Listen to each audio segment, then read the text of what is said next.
Okay, now let's go to the third. So ulitin natin, yan yung unang dalawa. Teach them spiritual realities. Pangalawa, teach them regarding spiritual enemies. And the third, teach them spiritual disciplines. Okay, now we'll look at 4 disciplines. Itong 4 na gusto kong emphasize. Number 1, train them to read their Bibles regularly. Yan ang isang disiplina na talagang hindi tayo magsisisi. Turuan na natin sila na madisiplina, na magbasa ng salita ng Panginoon Diyos regularly. 2 Timothy chapter 3 verses 15 to 17 says, "And how from childhood," simula ng bata, "and how from childhood you have been acquainted with the sacred writings which are able to make you wise for salvation through faith in Christ Jesus." And then dagdag, "All Scripture is breathed out by God and profitable for teaching, for reproof, for correction, and training in righteousness, that the man of God may be competent, equipped for every good work." Turuan na natin silang magbasa. Pag natuto na silang magbasa, isa na iuna na natin na maging reading nila, Biblia. Sabi ng Psalm 119 verses 97 up to 100, "Oh, how I love your law! It is my meditation all the day. Your commandment makes me wiser than my enemies." Imagine yung salita ng Panginoon Diyos has made the person wiser than his enemies, for it is ever with me. "I have more understanding than all my teachers, for your testimonies are my meditation." Verse 100, "I understand more than the aged, for I keep your precepts." Imagine, mas magaling ka pa sa mga matatanda. Yung mga matatanda, ano sasabi? Huwag kang sasagot-sagot, pilosopo ka. Tanda-tanda ko na, marami na akong alam dito. Ang bata-bata mo pa. Pero sa totoo, kung ikaw ay alam mo sinasabi ng salita ng Diyos, mas magaling ka pa sa 100-year-old man na matalino dito sa mundong ito, na sharp pa rin yung kanyang utak. Mas magaling ka pa rin sa kanya kung alam mo ang Biblia mo. So teach your children, let's teach our children to read the Bibles. Galangin nila yung Biblia, ma-recognize sila, anak, the Bible is the Word of God. Salita ito ng Diyos. Respetuhin mo to, galangin mo to, ibigin mo ang salita ng Panginoon. Let me read to you an illustration from Disciplines of a Godly Man by R. Kent Hughes.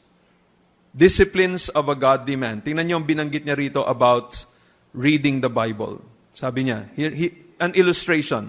Sabi niya, Lieutenant General William K. Harrison was the most decorated soldier in the 30th Infantry Division, rated by General Eisenhower as the number 1 infantry division in World War II. General Harrison was the first American to enter Belgium, which he did at the head of the Allied forces.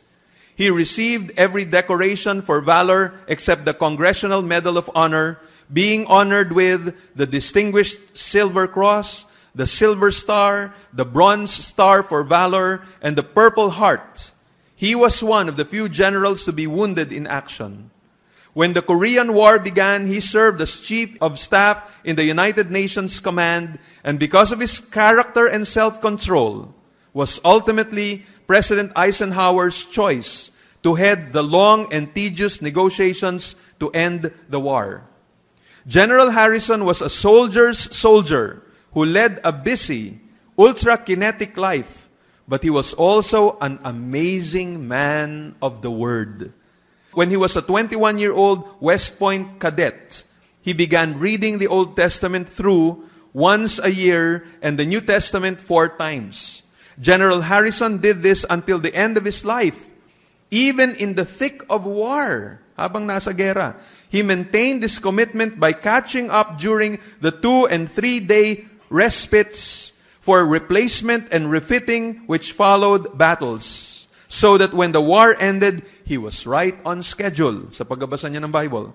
When at the age of 90, his failing eyesight no longer permitted his discipline, he had read the Old Testament 70 times and the New Testament 280 times. No wonder his godliness and wisdom were proverbial, and that the Lord used him for 18 fruitful years to lead Officers Christian Fellowship. Kita niya yung wisdom, yung galing, yung honor na natanggap nitong taong ito because he was reading the Bible. Regular lang, basa lang siya ng basa ng basa. Alam niyo, yun yung dahilan kung bakit ako, nakita ko sa personal life ko, ang talagang napakalaking tulong sa akin para magawa itong disiplina na to is to get a daily Bible reading plan. Talagang sabi ko, ayusin ko to, ilagay ko, iprint ko dito sa isang page para pwede kong isingit dito sa Bible ko kasi nahihirapan ako magbuklat-buklat. Sabi ko, piprint ko na lang. So, pwede kong bunutin na lang, i-checkan. And that's just what I would do. I would check. Now, to be honest, I have not read the Bible every day faithfully. 7 times in a week. To be honest with you, hindi ko nabasa ng ganun. But I always make a catch-up. Pagdating ng araw na maluwag ako, lahat ng na-miss ko na chapters, babasahin ko yon. Kung masyado ng maraming mga chapters na hindi ko napakinggan, etong sikreto ko. I listen to an audio Bible. Kunyari, nakamiss ako ng 4 na chapter ng John. Kunyari, gano'n na nangyari sa pagbabasa ko. Kunin ko yung aking audio Bible and then pakikinggan ko yung chapters na yon. So, makakahabol ako. And hindi ko pakukonsensyahin yung aking sarili, napakasama mo, anong klase kang Christian, anong klase kang pastor, hindi ka nakapagbasa ng Bible ng 2 araw. No, I just say, Lord, I'm sorry. Lord, alam niyo kung ano yung aking dinaanan ng time na yon. Pero Panginoon, ito na, hahabol na ako. And that's it. Move on. Okay, so that's the first. Train them to read their Bibles regularly. Siguro, idagdag ko na lang, kasi may nabasa ko kanina dito sa disciplines. Very interesting. Train them to read other literature. Train them to read. Matuto sila magbasa ng ibang literature na maganda. Pakinggan niyo tong dito sa portion na to. Sabi niya, along with the Word, we ought to be reading good books. The brilliant Jewish radio talk show host, Dennis Prager, a man who makes sure he is well-informed, said in a recent interview, merong interview na ginawa dito sa commentator na ito. Narinig ko na tong commentator na to. And ang galing niyang sumagot, ang galing niya sa Q&A. Si Dennis Prager, ito ang quote ng kanyang sinabi. One thing I noticed about, by the way, itong si Dennis Prager is not a Christian. He is Jewish. Hudyo ito. Ito sabi niya, one thing I noticed about evangelicals is that they do not read. Nakakahiya. Isang Hudyo, sabi niya, ito napansin ko sa mga Kristiyano, nagkiklaim, born again, hindi sila nagbabasa. They do not read the Bible. They do not read the great Christian thinkers. They have never heard of Aquinas. If they're Presbyterian, they've never read the founders of Presbyterianism. I do not understand that. As a Jew, that's confusing to me. The commandment of study is so deep in Judaism that we immerse ourselves in study. God gave us a brain. Aren't we to use it in His service? When I walk into an evangelical Christian's home and see a total of 30 books, most of them bestsellers, I do not understand. I have bookcases of Christian books and I am a Jew. Why do I have more Christian books than 98% of the Christians in America? That is so bizarre to me. Isang Hudyo. Iniinsulto niya ang mga Kristiyano. Sabi, hindi ko maintindihan itong mga Kristiyano to. Pag pumunta ka sa bookshelf sila, kokonti lang yung libro nila, tas mga bestseller pa ang binibili lang nila. They don't have the classics, they don't have these books na talagang mag-feed ng kanilang soul. And I think this is something we need to consider. That's a discipline we need to teach our children. Let's teach our children to read their Bibles regularly. Let's teach our children to read good books. Number 2, train them to have a habit of prayer. Now, please don't say, hindi pa naman Christian yung anak ko, bakit ko sila tuturuan mag-pray? Even though. The best way, I think, sa nakita ko, the best way to teach your child to pray is for you to pray. Let them see you pray. Let them hear you pray. Minsan, nangyayari kasi minsan, pagka kumakain, bago kumain, nagtuturuan yung tatay at nanay, ikaw na mag-pray. Pray ka na. Tapos yung mga anak, nakikita nila yon, sabi, iiling-iling na lang yung anak. So, hindi rin marunong mag-pray. Tapos pag mag-pray din yung mga magulang, hindi rin nila alam mag-pray. One of the things that I've seen is, because my children hear me pray, and when I pray, I really pray seriously. I really pray as if I'm talking to God. And I don't pray katulad ng ginagawa siguro ng mga ibang mga tao na pag nagpe-pray, nakasama ang mga bata, para rin sila nagpe-pray na mga bata. Yung masyado simple yung mga salita na parang pambata din, kahit na mga medyo may edad na ng konti yung kanilang mga anak. I think that's wrong. I think what you need to do is to really pray. Make your words simple, but really pray. Don't pray para iparinig mo lang yung prayer mo sa mga anak mo. Really pray to God. At pag nakikita, naririnig ng mga anak mo na itong content ng prayer mo, biblical yung prayer mo, kumbaga parang theological yung prayer mo, o mamaya, magugulat ka na lang. Sabihin ng teacher, kunyari dun sa anak mo, Iho, ikaw nga mag-lead ng prayer. Pag-pray niya, dahil lagi niyang naririnig sa'yo kung paano ka mag-pray, pati teacher magugulat. Ang ganda mo namang mag-pray, maayos kang mag-pray. Bakit ganon? Naririnig niya sa mga magulang. Teach them to pray. Tell them, anak, ikaw mag-pray. Ano pagpe-pray ko? Minsan magaganon pa kayo, didibate pa kami na anak ko. Ito lang ipag-pray mo, ganito ang sabihin mo, Lord, ganito. You talk to the Lord na parang ganito lang. Sige, and I would correct many times. Ako, pagka kinokorek ko yung aking mga anak, pati grammar kinokorek ko. Anak, pag ganyan ng prayer mo, dapat merong yung pag-pronoun mo singular, yung verb mo singular din. Pagka plural, plural din yung... Sometimes I would do that, pero hindi naman lagi. Pero I just want my child to learn how to pray. Pagka marami siyang mga salita na hindi na dapat, anak, huwag mo na sabihin yung ganyan. I teach them to pray. O kaya, pag sinabi ng anak ko, Lord, we pray, thank you for this food that you've given to our physical bodies. Anak, hindi mo na kailangan sabihin physical body.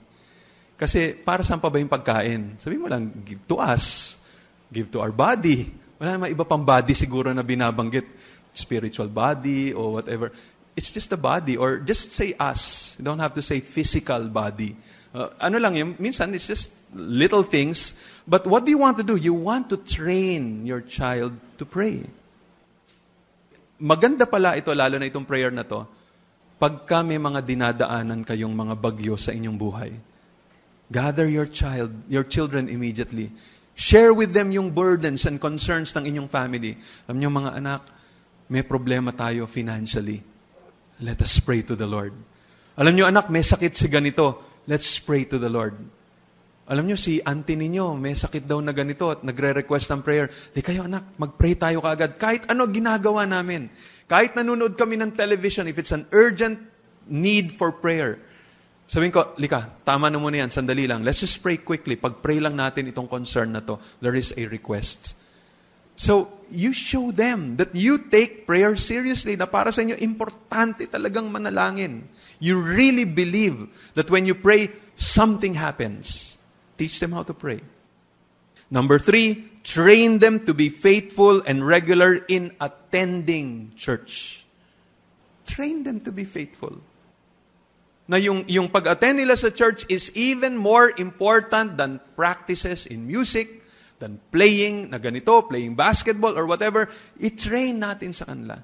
Yung ating mga anak. I-train natin yung ating mga anak that attendance in church is even more important than watching the fight of Manny Pacquiao.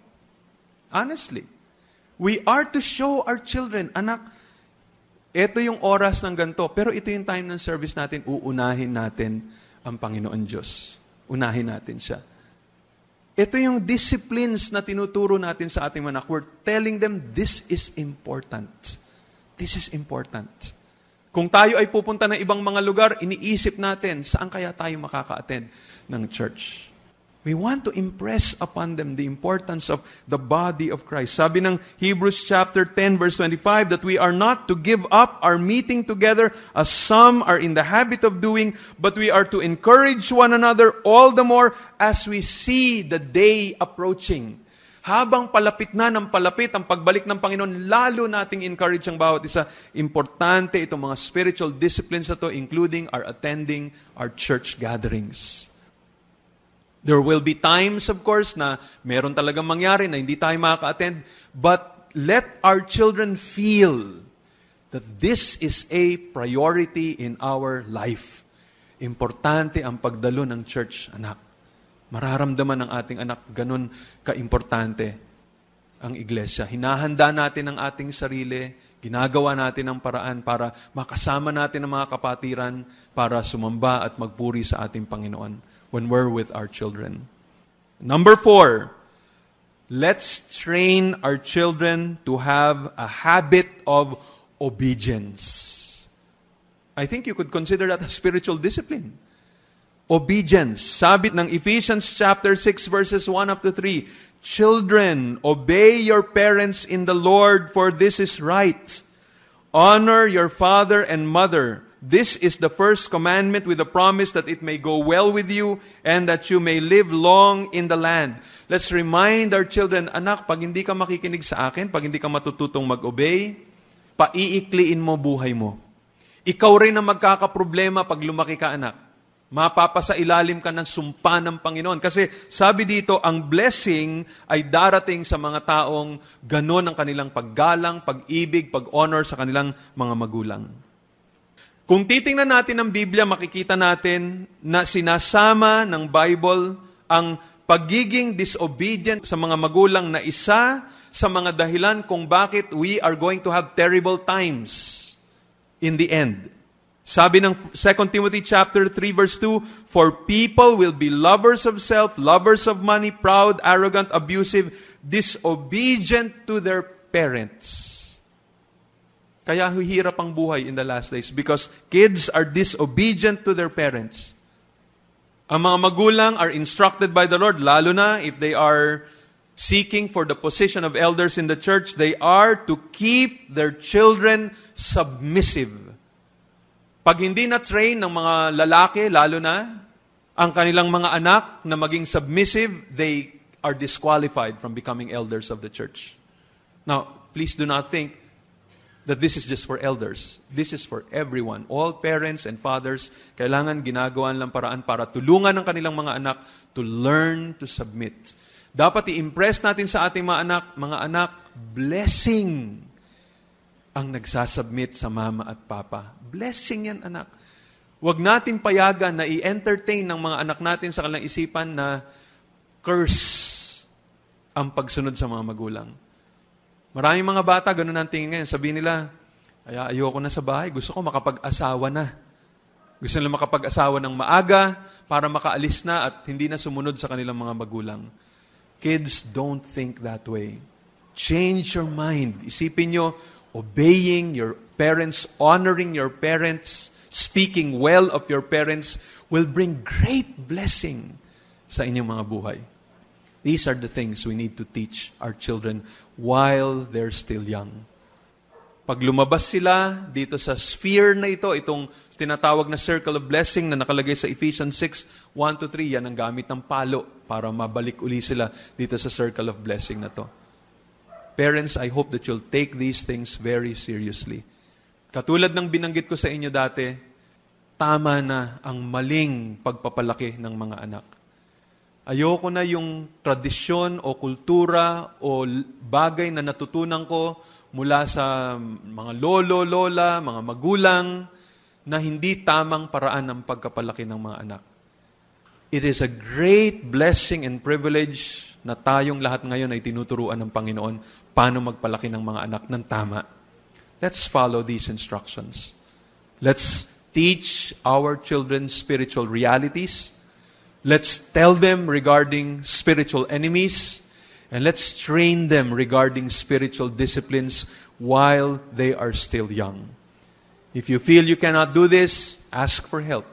Or maybe it's because you're not yet a Christian. Pray to the Lord that you may come to know Jesus as your Lord and Savior so that you can begin itong process na to of really training your children in the right way.